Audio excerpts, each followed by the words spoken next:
زه چونکې د پاکستان پیپل پارټۍ د نماینده په حیثیت باندې او د هغوی جنرال سیکرټري یم نو ما د قام له څه کړي دي مخکې به یو په ایکغون کې د بېنظیر انکم سپورټ پروګرام او یو به په غلنۍ کې و قامه چې زمونږ د څو میاشتې حکومت راغی د دې وزارت موږ سره و نو موږ په هر تحصیل کې نه د بېنظیر انکم سپورټ دفتر شته دی او دا ما منظور کړی دی دا ما زمونږ د بېنظیر انکم سپورټ په وزیر صاحب له لاړو موږ دې باندې کار وکړو او ډیټا مو له ورکړه فایل مو راوکړه نن الحمدلله په هر تحصیل کې زمونږ د بېنظیر انکم سپورټ دفتر پروګرام شته دی نو چې پروګرام دفتر شته دی نو دا خلکو ته سهولت منګه پنډیالۍ ته سهولت راوړه ان شاء الله منګه انبار ته سهولت یوړه منګ پړانغار ته یوړه منګ صافو ته یوړه او په څه باندې مو یوړه چې د خلکو له زمونږ د زنانه د هغه ځای نه راځي چې دوی له کور ته په ډور سټپ باندې منګه دا سهولت ورکو د دې نه علاوه دا سړک زمونږ چې کوم دلته دی دا نشته دی دا ولې نشته دی او دلته هم نه فرق تیر شوي ام پی ایګان ام پی ای یا زمونږ د دې قام چې ول اوټ ورکړی دی یا یې منې هغه به وایي چېرې زما له اوټ راکوي چې زه ام پی ای شم او زه یې منې شم نو ته خو ام پی ای وي که نه ولې زمونږ د دانشګل سړک د پنډیالۍ سړک دا ولې وران دی دا ولې نه دی جوړ شوی دلته ولې سکول نشته دی دا یوه د سره واده کوم قامه چې انشاءالله ولعزیز ځکه چېرته تاسو دا قام خپل بچی دا خپل رور دا ام پی ای که زما رور شوی محمد بک خیري د صوبایي اسمبلی کینډیډیټ زه به د پیپل پارټۍ د قومي اسمبلی کینډیډیټ یم نو انشاءالله ولعزیز دا د سره قامه واده کوم چې د پنډیالۍ نه دی خوا چې کوم سړک تاسو موږ نه دغه کړی دی انبار په انبار کې هم جوړ دی او د پنډیالۍ پورې هم جوړ دی او دانشګل ته نه خلاص دی دانشګل له څوک سړک نه جوړوي دا مې د سره قامه واده ده چې زما ترکزی زما رونه یې زما وطن یې زما بچي یې زما مشران یې چې دا سړک به تاسو ته زه داسې پخوم چې انشاءالله ولید په مومندو کې به داسې سړک نه د اسلام دپاره به هم کار کوو او د خپل قام او د بچي دپاره به هم کوو انشاءالله ولزیز د دې سره زه بله یو خبره کول غواړم یو ډېره اهمه موضوع ده دلته زمونږ د محمد قام ډومیسایل دا خرڅ شوی دی زمونږ د محمد قام کوټه په جابونو او په وظیفو کې چېرته چې زمونږ حق دی دا خرڅ شوي دي که په دې کې یو څو کوچیان دلته راغلي 277 صرف کوچیانو ته چې پاکستانیان نه دي او هغوی او دلته پکې یو بل یو کوچی دی چې د هغه نوم حمید کوچی دی او بل میرویس کوچی دی هغه په بیه باندې د افغانستان کوچی دی او دلته یې ویلي دي چېرې ما څو ملکانانو یا مشرانو له پیسې ورکړي دي بشمول انتظامیه چې انتظامیې ته پته ده چې دا کوچی دی او هغه له ډومیسایل ورکړی څه وایي چېرې دا به زموږ مومند کړو یو سړی راولي او یو مهاجر او یو کوچی او یو بل قام او ته مومند کې او د مومند قام د حقونه به دلته وخوري د دې اجازت به قطعا موږ نه ورکوو په دې پسې به راپاسو او بیا هغه کوچیان چې کومه دي هغه 2 روپۍ لري هغه زمونږ ټول د مومندو خاوره چې کومه دی زما او ستا وسایل هغه یې واخیستله هغه یې په بیه باندې واخیستله او څومره دلته خلک چې 2 روپۍ ورکوي او هغه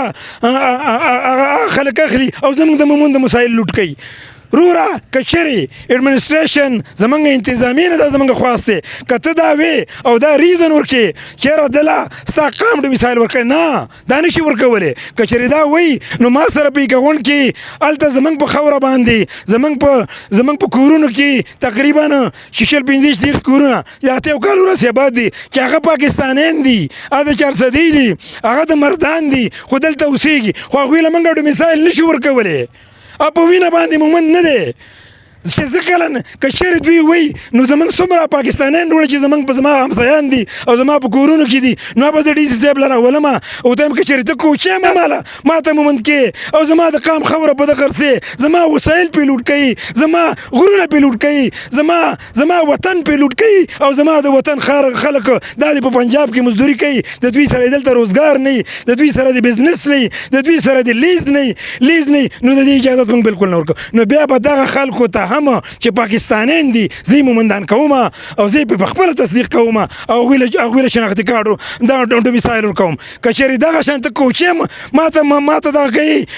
مومند کوي او بیا له شناختي کارډ ورکوي او د مومندو خاوره او وطن پې خواره او وسایل دوی له ورکوي نو بیا هلته موږ سره ګوریکین دي هغه به راولم د 50 نسلو دلته آباد دي هغه زه مومندان کوم زه دا نشم مومندان کولی چې زه یې نشم مومندان کولی نو دا وروره مخکینی ام پی ای او ایم این ای چې کوم او اوسنی سنیټرو هغوی له لیزونه ورکړي دي او زما قام او وطن یې پې خرڅ کړی دی. زما قام او زما وطن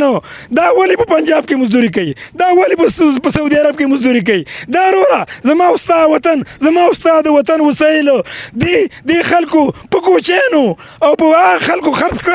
خرڅ کړو چې زما او تا ته د هغې نه فایده نه میلاوي.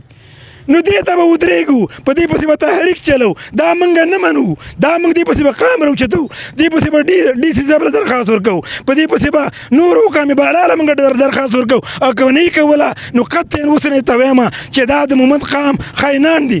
ویلې په هغه کوچیانو پسې انکوایري راغله 277 سره د 2-3 چې کومه دي دا قام اخلي، په هغوی پسې انکوایري راغله. ویل دغه دی دا هغه دلته وي سنیټر صاحب او زمونږ د ایمنې چې کومه دی دوی له یو لیزه 2 لیزه 5 لیزه د دغه ورکړي دي د کرومایټو. نو ویل دوی ویل چې دا موږ کلیر کړه، دا مومندان دي. قامه دې امپیاګانو، دې مناګانو، دې سنیټر صاحب زما قام خرڅ کړه. تاسو د دې اجازت ورکوئ؟ تاسو ورکوئ؟ تاسو به ودرېږئ د قام د خرڅ خلاف؟ ستا په قام، ستا په وطن، ستا په خاوره، ستا په مومند ډیم کې د پردیو مثالونو والا راځي او دلته زموږ نه خاورې علي. هغه ځای نه د پي ټي آی زموږ ایمنې صاحب راغی، محترم سړی دی، ویل ما د مومند خاوره دلته ویل دا پي ټي آی له په د مومند ډیم خاوره په ګفټ کې ورکړه. د بادشاه ډیم پیسې د ځمکو څومره پیسې میلاویږي او زموږ د مومند ډیم څومره میلاوي. روکیا دا چې کومه دی دا یې موږ له متنازعه کړو، دا یې د 400 مینې انور تاج صاحب ستا کار څه چې د مومند ډیم ته راځي او دلته